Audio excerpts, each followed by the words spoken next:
Hello friends, welcome to Jainit academy. Jainit academy के YouTube channel में आपका हार्दिक स्वागत है। फ्रेंड्स, आज है 2 दिसंबर 2022। जी दोस्तों, आज है 2 दिसंबर 2022। 2 दिसंबर 2022 से करंट अफेयर्स के जितने भी इंपॉर्टेंट क्वेश्चन हमसे बन सकते हैं, आइए इस वीडियो में डिस्कशन करेंगे। और हर क्वेश्चन से रिलेटेड फैक्ट भी मैं आप लोगों को बताऊँगा, तो आप मेरा पूरा वीडियो ध्यान से देखिए। अगर फ्रेंड्स आपको हमारे वीडियो की पीडीएफ चाहिए तो हमारे टेलीग्राम चैनल को ज्वाइन कीजिए। टेलीग्राम चैनल की लिंक मैंने वीडियो के डिस्क्रिप्शन में दे दी है। चलिए फ्रेंड्स, इसी के साथ आज का पहला क्वेश्चन स्टार्ट करते हैं। Question number 1। क्वेश्चन नंबर 1 है, हाल ही में विश्व एड्स दिवस कब मनाया गया? तो इसका राइट आंसर होगा ए, 1 दिसंबर को हाल ही में विश्व एड्स दिवस के रूप में मनाया गया। तो इसका राइट आंसर होगा ए। HIV के बारे में जागरूकता और ज्ञान बढ़ाने और HIV महामारी को समाप्त करने की ओर बढ़ने के आह्वान के लिए हर साल 1 दिसंबर को विश्व एड्स दिवस मनाया जाता है।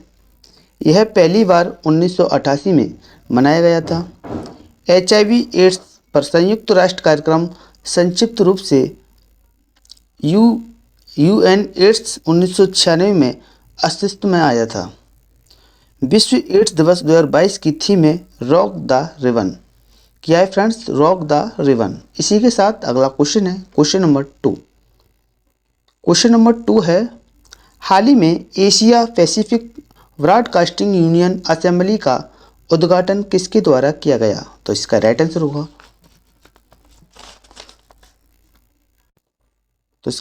होगा, फ्रेंड्स सी, अनुराग ठाकुर को हाल ही में Asia Pacific broadcasting union assembly का उद्घाटन किया है। तो इसका राइट आंसर होगा सी। सूचना और प्रसारण मंत्री अनुराग सिंह ठाकुर ने नई दिल्ली में 59वें Asia Pacific broadcasting union ABU महासभा और समृद्ध बैठक 2022 का उद्घाटन किया। प्रसार भारती 2022 में ABU महासभा की मेजबानी कर रहा है। और आपको बता दूं कि ABU एशिया और प्रशांत क्षेत्र के प्रसारण संगठनों का एक गैर लाभकारी पेशेवर संघ है। इसी के साथ अगला क्वेश्चन है क्वेश्चन नंबर 3। हाल ही में किस राज्य सरकार ने मानसिक स्वास्थ्य और सामाजिक देखभाल नीति को मंजूरी दी है? तो इसका राइट आंसर होगा 3 का सी, मेघालय राज्य सरकार ने मानसिक स्वास्थ्य और सामाजिक देखभाल नीति को मंजूरी दी है। तो इसका राइट आंसर होगा सी। मेघालय में राज्य मंत्रिमंडल ने मंत्रिमंडल की बैठक के बाद अपनी पहली मानसिक स्वास्थ्य और सामाजिक देखभाल नीति पारित की। इसके साथ मेघालय ऐसी नीति रखने वाला पूर्वोत्तर का पहला और भारत का तीसरा राज्य बन गया है। इस नीति का उद्देश्य दृष्टि, समग्र मानसिक स्वास्थ्य और अच्छी सेहत को बढ़ावा देने और उचित और सही देखभाल की सभी सुविधाएं प्रदान करता है। इसी के साथ अगला क्वेश्चन है friends question number 4। Question number 4 है, हाल ही में किस राज्य ने 23वें हॉर्नबिल फेस्टिवल 2022 की मेजबानी की है? तो इसका राइट आंसर होगा बी, नागालैंड ने हाल ही में 23वें हॉर्नबिल फेस्टिवल 2022 की मेजबानी की है। तो इसका राइट आंसर होगा 4 का बी। नागालैंड 1 से 10 दिसंबर 2022 तक नागा हेरिटेज विलेज किसामा में 23वें हॉर्नबिल फेस्टिवल 2022 की मेजबानी करने के लिए पूरी तरह तैयार है। यह महोत्सव नागालैंड के सभी जातीय समूहों का प्रतिनिधित्व करता है। इस महोत्सव का उद्देश्य नागालैंड की समृद्ध संस्कृति को पुनर्जीवित करना और उसकी रक्षा करना और उसके कलात्मक नाटक और परंपराओं को प्रदर्शित करना है। महोत्सव के मुख्य आकर्षण में पारंपरिक नागा मोरंग्स प्रदर्शनी भी शामिल है। इसी के साथ अगले क्वेश्चन को बढ़ेंगे। Question number 5। क्वेश्चन नंबर 5 है, हाल ही में किस राज्य में अंतर्राष्ट्रीय लूसोफोन महोत्सव का आयोजन किया जाएगा?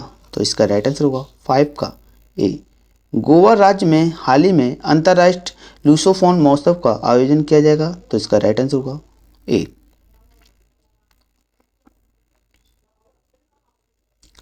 गोवा में 3 से 6 दिसंबर 2022 तक अंतर्राष्ट्रीय लूसोफोन महोत्सव आयोजन किया जाएगा। आयोजित किया जाएगा। विदेश मंत्रालय, भारतीय सांस्कृतिक संबंध परिषद और गोवा सरकार के साथ मिलकर महोत्सव का आयोजन कर रहा है। यह महोत्सव लूसोफोन की दुनिया के साथ भारत के जुड़ाव को आगे बढ़ाने का प्रयास करेगा। लूसोफोन वे लोग हैं जिनकी मूल भाषा पुर्तगाली है या तो दूसरी सामान्य भाषा पुर्तगाली है। आपको मैं बता दूं कि गोवा राज्य को दर्जा 1987 में मिला था फ्रेंड्स। और गोवा किस नदी के किनारे बसा हुआ है? गोवा है पणजी नदी के किनारे, और पणजी नदी पर ही एक दूध सागर जल प्रपात बनता है। तो इसी के साथ अगले क्वेश्चन की ओर बढ़ेंगे। क्वेश्चन नंबर 6 है, हाल ही में लक्ष्मी वेंकट्स INTUC किस राज्य के नए अध्यक्ष नियुक्त किए गए हैं? तो इसका राइट आंसर होगा फ्रेंड्स, तो इसका राइट आंसर होगा सी, कर्नाटक। कर्नाटक हाल ही में लक्ष्मी वेंकट्स INTUC के अध्यक्ष नियुक्त किए गए हैं। तो इसका राइट आंसर होगा सी, यानी कर्नाटक राज्य।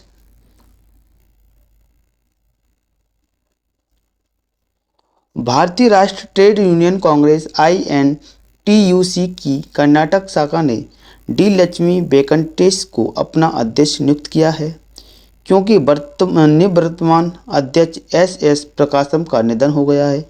इसलिए वेंकटेश के साथ नए अध्यक्ष के रूप में तदर्व समिति का पुनर्गठन किया गया। इसी के साथ अगले क्वेश्चन को बढ़ेंगे। क्वेश्चन नंबर 7, हाल ही में प्रसून जोशी किस राज्य सरकार के नए ब्रांड एम्बेसडर बनाया गया है? हाल ही में प्रसून जोशी को किस राज्य के नए ब्रांड एम्बेसडर के रूप में बनाया गया है? तो इसका राइट आंसर होगा 7 का वी, उत्तराखंड सरकार के हाल ही में प्रसून जोशी को नए ब्रांड एम्बेसडर के रूप में बनाया गया है। तो इसका राइट आंसर होगा वी।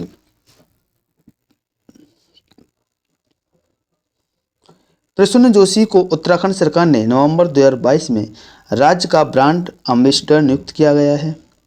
वह भारतीय विज्ञापन और मीडिया बिरादरी के एक प्रमुख और अत्यधिक सम्मानित सदस्य हैं। नवंबर 2022 में उत्तराखंड सरकार ने जोशी को कला, साहित्य, संस्कृत और विज्ञान में उनके योगदान के लिए उत्तराखंड गौरव सम्मान से भी सम्मानित किया गया है। आपको मैं बता दूं कि उत्तराखंड की अगर आपको राजधानी पूछे तो बता देना देहरादून। देहरादून उत्तराखंड की राजधानी है, और उत्तराखंड की 2 राजधानी है फ्रेंड्स। तो एक है देहरादून और एक है गैरसैंण। क्या है? गैरसैंण। गैरसैंण है ग्रीष्मकालीन और देहरादून है शीतकालीन। उत्तराखंड के मुख्यमंत्री पूछे तो क्या? पुष्कर सिंह धामी। इसी के साथ अगले क्वेश्चन की ओर बढ़ेंगे। क्वेश्चन नंबर है 8, हाल ही में कुंबले सुंदर राव का 88 वर्ष की आयु में निधन हो गया, वह कौन थे? तो इसका राइट आंसर होगा 8 का ए, यक्षगान कलाकार। कुंबले सुंदर राव का 88 वर्ष की आयु में निधन हो गया, वो एक यक्षगान कलाकार थे। तो इसका राइट आंसर होगा ए। जाने माने यक्षगान और ताल बदले कलाकार कुंबले सुंदर राव का निधन हो गया।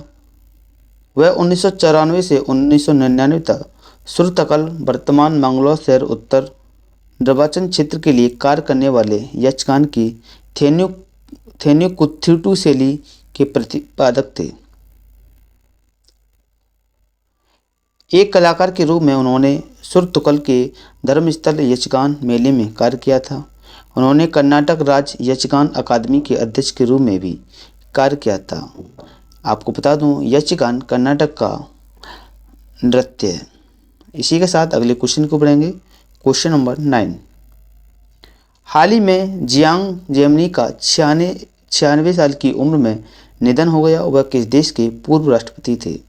हाल ही में जियांग जेमनी का 96 साल की उम्र में निधन हो गया, वह किस देश के पूर्व राष्ट्रपति थे? तो इसका राइट आंसर होगा 9 का सी, चीन के जियांग जेमनी का 96 साल की उम्र में निधन हो गया, वह चीन के पूर्व राष्ट्रपति थे। तो इसका राइट आंसर होगा सी। पूर्वी चीनी राष्ट्रपति जियांग जेमनी का 96 वर्ष की आयु में निधन हो गया। जियांग जेमनी एक चीनी राजनीतिक थे जिन्होंने 1989 से 2002 तक चीनी कम्युनिस्ट पार्टी के महासचिव के रूप में कार्य किया। उन्होंने 1989 से 2004 तक केंद्रीय सैन्य आयोग के अध्यक्ष और 1993 से 2003 तक चीन के राष्ट्रपति के रूप में भी कार्य किया।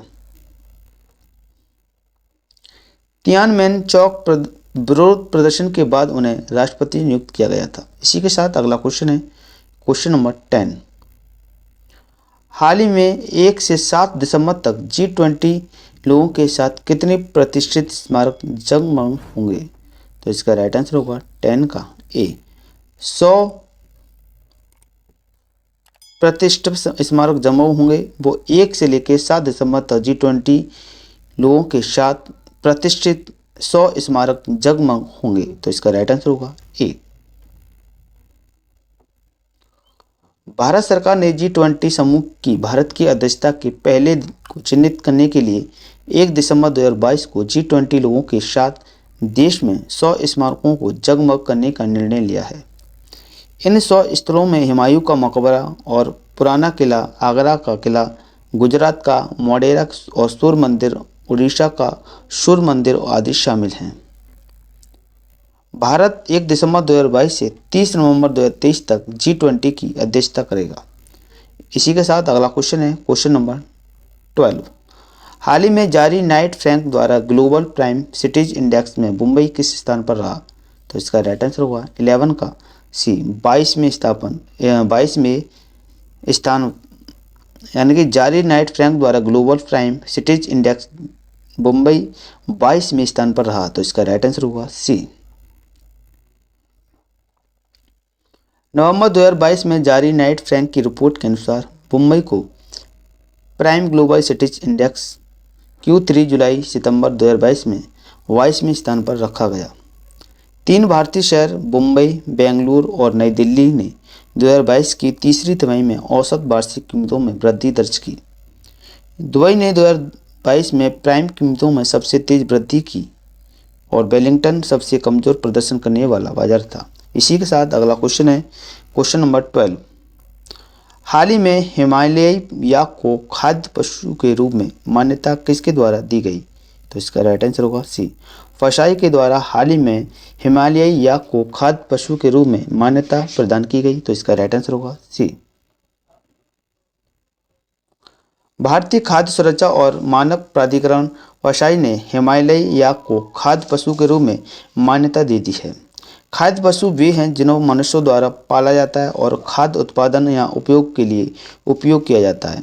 याक एक पहाड़ी गाय है जो दुनिया की सबसे अधिक ऊंचाई पर रहती है। भारत में याक हिमालयी क्षेत्र, अरुणाचल प्रदेश, सिक्किम, हिमाचल प्रदेश, लद्दाख और जम्मू कश्मीर आदि में पाया जाता है। तो मैं आपको बता दूं, फसाई को खाद्य के रूप में मान्यता दी गई है क्योंकि यहाँ से प्रोडक्ट खाद्य के लिए तैयार किए जाते हैं। जितनी भी खाद्य सामग्री हैं उस पर फसाई का लोगो लगा होता है। इसी के साथ अगला क्वेश्चन है क्वेश्चन नंबर 13। हाल ही में ग्रेट बैरियर रीफ को खतरे में सूची साइट पर रखने की सिफारिश किसने दी है? तो इसका राइट आंसर होगा 13 का ए। यूनेस्को ने हाल ही में ग्रेट बैरियर रीफ को खतरे में सूची साइट पर रखने की सिफारिश दी है। तो इसका राइट आंसर होगा ए।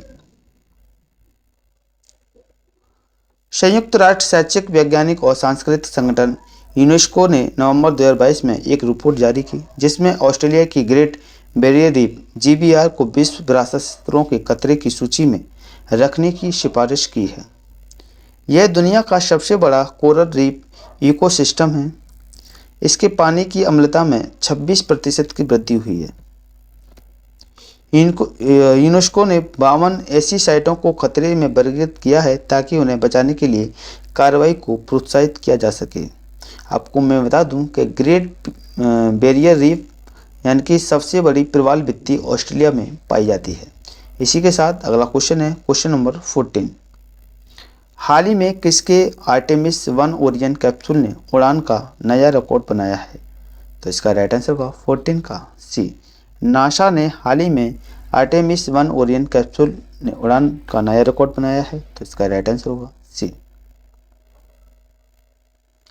नासा के आर्टेमिस 1 ओरियन कैप्सूल ने पृथ्वी से 40,01,798 किलोमीटर की यात्रा करके मनुष्य को ले जाने के लिए डिजाइन किए गए अंतरिक्ष यान हेतु एक नया अंतरिक्ष उड़ान रिकॉर्ड बनाया है। यह रिकॉर्ड पहले अपोलो 13 के नाम था जो 14 अप्रैल 1970 को 40,0171 किलोमीटर की यात्रा करके रिकॉर्ड बनाया था।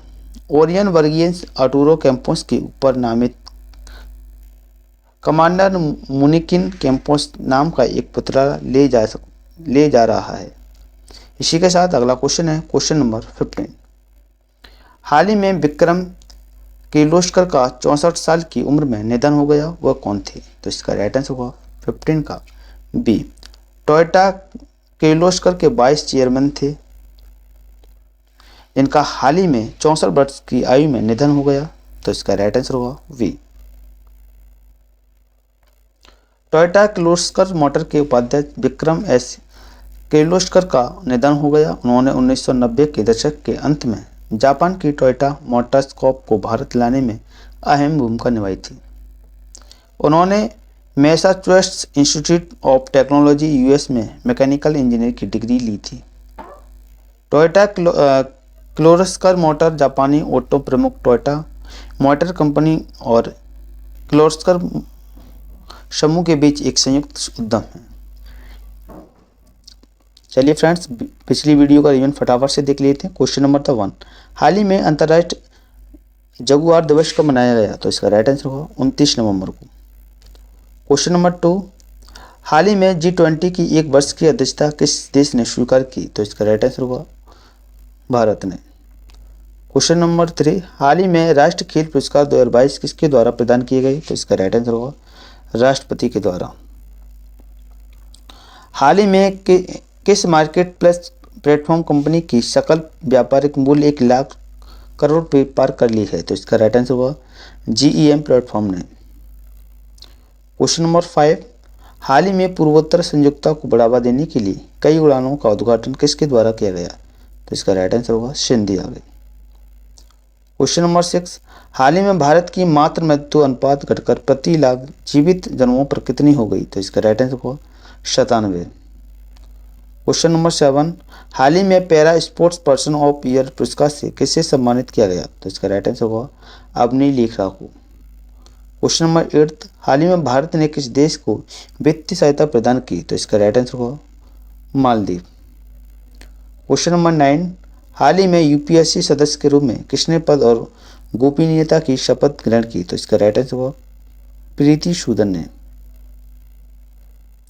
क्वेश्चन नंबर 10, हाल ही में संयुक्त राष्ट्र में महात्मा गांधी की प्रतिमा का उद्घाटन कब किया जाएगा? तो इसका राइट आंसर होगा दिसंबर 2022 में। क्वेश्चन नंबर 11, हाल ही में दुनिया की पहली इंट्रानेजल वैक्सीन नोकोवैक को किसकी मंजूरी मिल गई है? तो इसका राइट आंसर होगा DGCI की। क्वेश्चन नंबर 12, हाल ही में खुदरा डिजिटल रुपये हेतु पहला पायलट परीक्षण लॉन्च करने की घोषणा किसके द्वारा की गई? तो इसका राइट आंसर होगा RBI।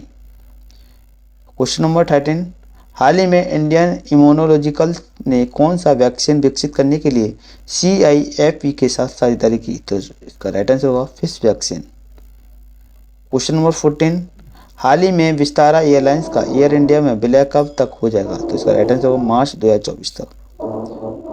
सीरीज का लास्ट क्वेश्चन है, हाल ही में CCUS पॉलिसी फ्रेमवर्क को किसके द्वारा लॉन्च किया गया? तो इसका राइट आंसर होगा नीति आयोग के द्वारा।